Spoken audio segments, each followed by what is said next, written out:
ចូលច្រើនរហូតដល់ពីរកកន្លែងចូលអត់បាន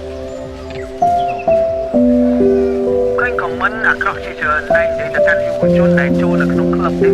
គាត់បានខមមិនពីវីដេអូនេះខ្ញុំអត់មានបំណងក្នុងការវិនិច្ឆ័យកាត់ទោសឬក៏និយាយពីអត់ល្អទៅកាន់យុវជនទាំងអស់គ្នានៅទីនោះឡើយគឺជាសារសំឡេងនៃក្តីស្រឡាញ់របស់ខ្ញុំក្នុងនាមជាយុវជននិងជនជាតិខ្មែរដូចក្នុងវ័យនេះខ្ញុំជឿថាយើងពិតជាចង់សប្បាយយើងពិតជាចង់រីករាយហើយភាពរីករាយភាពសប្បាយរបស់យើងពិតជាមិនខុសទៅឡើយបើសិនបើវាអត់ខុសច្បាប់ចូលមានតុល្យភាពរវាងភាពសប្បាយរបស់យើងក៏ដូចជាអនាគតរបស់យើងអញ្ចឹងទាំងអស់គ្នាគឺជាក្តីសង្ឃឹមរបស់ប្រទេសជាតិទាំងអស់គ្នាគឺជាអ្នកផ្លាស់ប្ដូរនាំប្រទេសជាតិឲ្យល្អប្រសើរអញ្ចឹងបើសិនបើយើងខ្លាចទៅជាមនុស្សបែបណាប្រទេសជាតិយើងទៅជាបែបនោះពីភាពសប្បាយរីករាយខ្ញុំសង្ឃឹមថាទាំងអស់គ្នានឹងកសាងសមត្ថភាពដើម្បីប្រើចំណែករបស់ខ្លួនដើម្បីអភិវឌ្ឍប្រទេសជាតិផងដែរជាតិត្រូវការអ្នកទាំងអស់គ្នាមែនទែនមានមនុស្សច្រើនប្រភេទដែលចូលក្លឹបនោះបែរជាមានអ្នករៀនសូត្រជ្រៅជ្រះអ្នកធ្វើការងារទាវមនុស្សបែកផ្លួយប្រយោជន៍នេះប៉ុន្តែខ្ញុំគិតថាទាំងអស់គ្នាសុទ្ធតែជាចំណែកដ៏សំខាន់នៅក្នុងសង្គម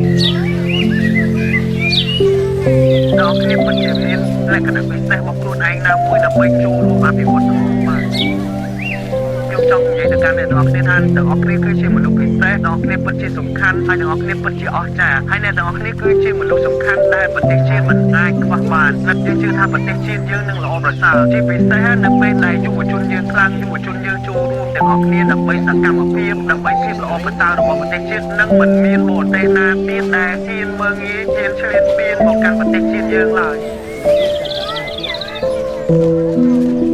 ប្រទេសជាតិពិតជាត្រូវការអ្នកទាំងអស់គ្នាសង្ឃឹមថាទាំងអស់គ្នាប្រើភាពជាយុវវ័យឲ្យបានល្អហើយចូលរួមទាំងអស់គ្នាដើម្បីប្រទេសជាតិយើងដែរកុំភ្លេចពីព្រោះគេនៅឈ្លានពានយើងឡើយអញ្ចឹងសប្បាយបានប៉ុន្តែនឹកឃើញប្រទេសជាតិយើងថែមទៀតផងដែរហើយប្រឹងថែមទៀតទាំងអស់គ្នា